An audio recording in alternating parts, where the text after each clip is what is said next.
r/AskReddit. What do you think is the most interesting psychology phenomenon? If you're talking to someone intently and you hand them something, more often than not they'll take it. Doesn't matter if it's a book, a pen or an orange. No idea what the phenomenon is called or if it's even psychological, but it's made for some great pranks. In the same vein, you can look straight up towards the sky in a public location, and everyone else around you will look up, too. Similar results if you start screaming on a flight, especially when you're the pilot.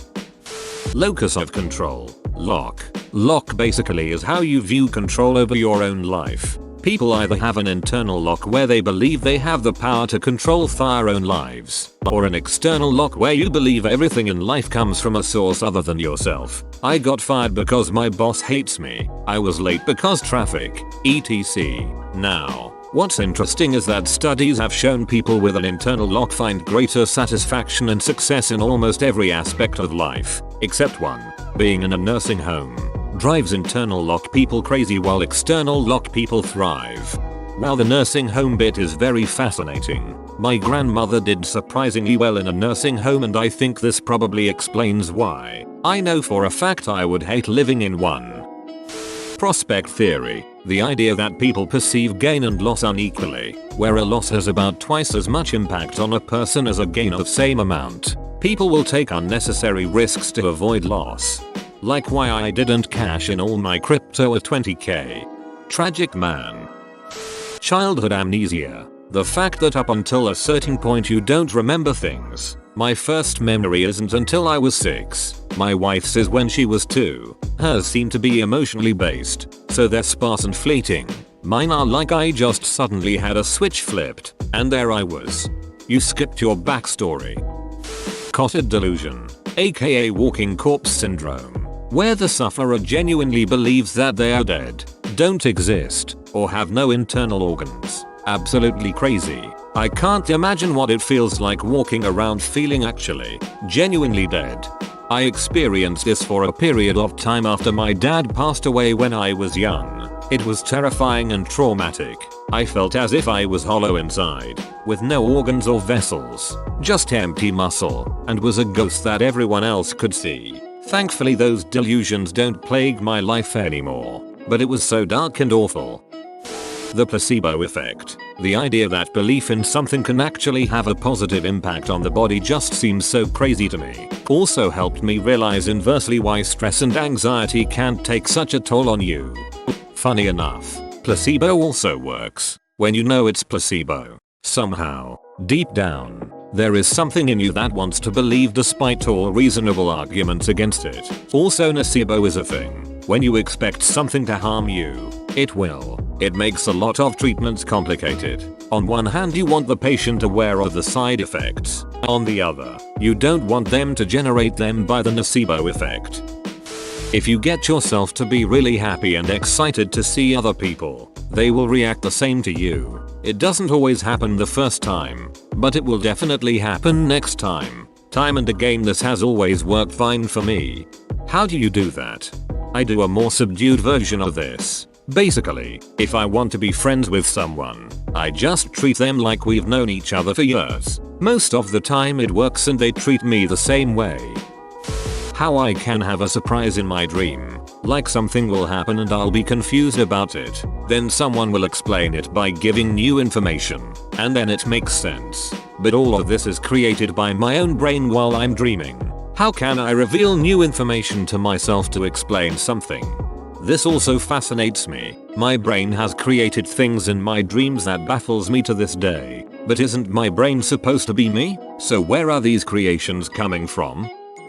Denial. The many answers to evade the truth are very creative. Denial is rooted in perception of threat. If you manage to convey the same words in a way that doesn't make it as a threat, you'll shave off most of it. Deja vu. To have such a strong feeling that an instance has happened before is crazy, like you experienced it in the past, or dreamed of it. The other vus are fascinating too. Presque vu is when something is on the tip of your tongue but you can't remember it. Jamais vu is when something familiar seems unfamiliar. It's the opposite of deja vu. Don't forget dormez vu. When you think Brother John is sleeping, but he is not. For me it is the unconscious mind and the fact that it accounts for the majority of our cognitive activity. I think it's interesting how we can simultaneously both know and not know things. It is also interesting, and perhaps even frightening, that we are not running the show to the extent that we think we are, at least not consciously. I like catching my unconscious mind making decisions for me. The one that I've catch the most is actually when to get up out of bed. You would think that is a decision that your conscious mind makes, but if you think about it soon after sitting up you'll realize you just kinda did it without actually deciding to get up. It's weird. How laughter affects people. Laughter is basically the yin to stress's yang, which inspires me to make people laugh when I can. As I don't know what they're going through, laughter increases things like dopamine, and can even help soothe physical pain sometimes. Even smiling, lifting the corners of your mouth, alone has positive effects on you, even if you force it. Man, the human brain is a weird and ducked up thing. It's like millions of years of spaghetti code in there. Playing. When two animals play with each other, they both communicate aggression. They show fangs, claws, they bite, they go for the neck, etc. Everything about it should communicate danger, but they never feel endangered, even when one animal accidentally hurts another. This happens even when animals are playing with animals they have barely known for some time. It blows my mind how the right context completely transforms all the communication between animals who play.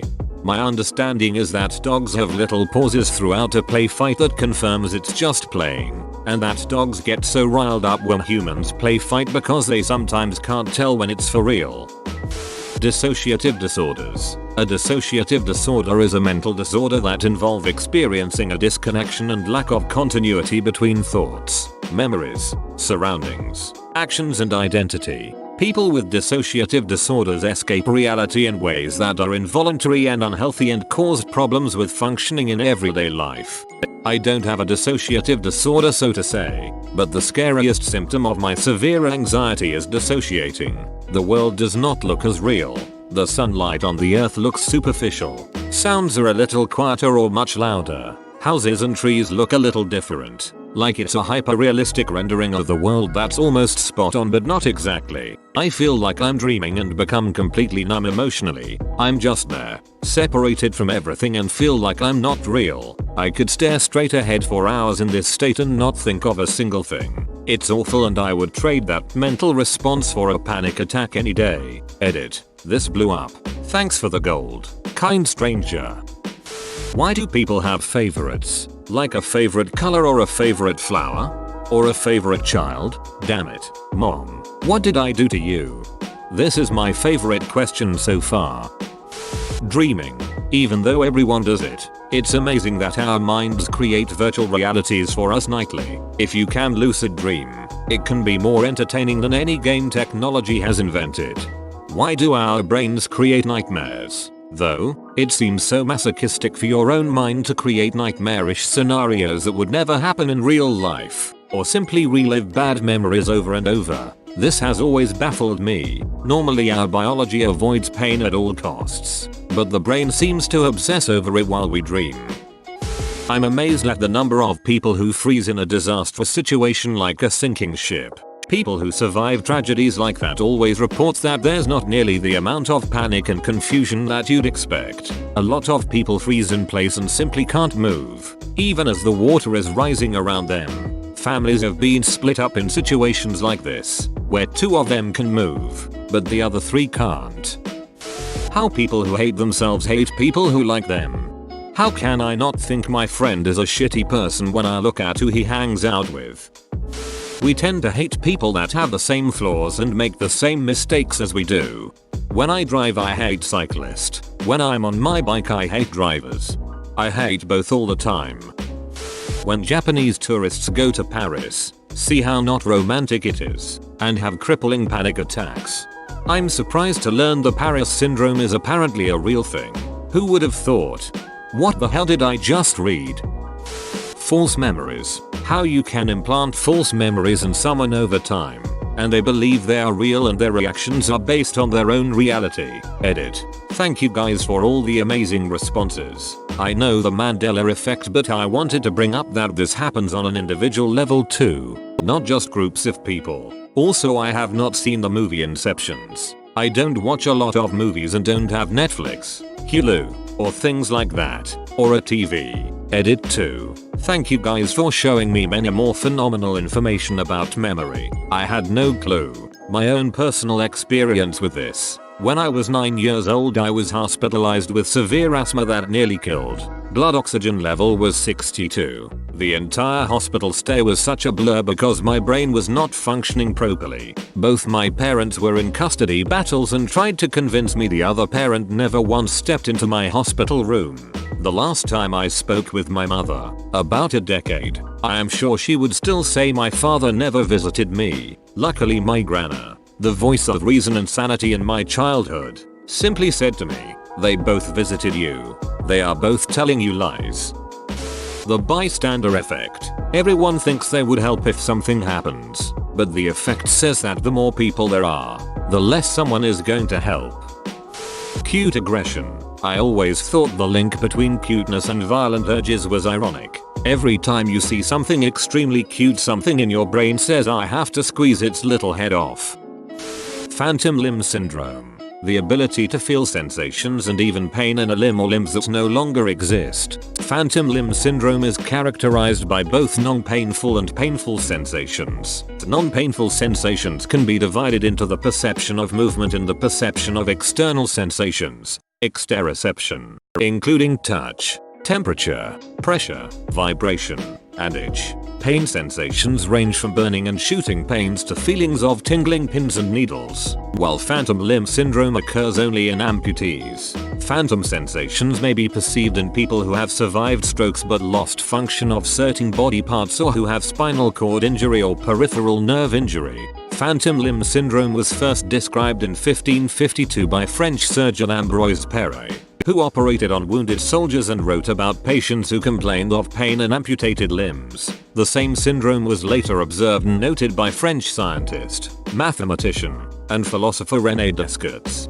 German physician Aaron Lamos, Scottish anatomist Sir Charles Bell, and American physician Silas Weir Mitchell, who tended to wounded soldiers in Philadelphia during the American Civil War. Scottish physician William Porterfield wrote a first-hand account of phantom limb syndrome in the 18th century, following the amputation of one of his legs. He was the first person to consider sensory perception as the underlying phenomenon of the syndrome. Why are we still here? Just to suffer?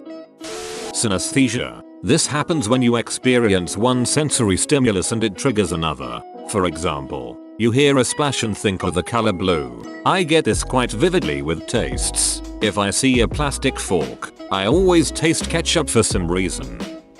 I'm probably late to this thread, but I find The Call of the Void an interesting phenomenon. It's that feeling you get when you stand on a high place and subconsciously think I could totally jump off right now. But you don't really want to and you don't actually jump. I experienced this multiple times on my most recent trip to Europe. The amount that the words we use and think in changes how we act. People who speak Spanish are less likely to blame someone for dropping something, because the language is the thing was dropped rather than you dropped the thing. Australian Aborigines have no words for left, right, etc. Instead they use north, east, south, and west. As a result, they almost always know what direction they are facing, even inside buildings with no exterior view.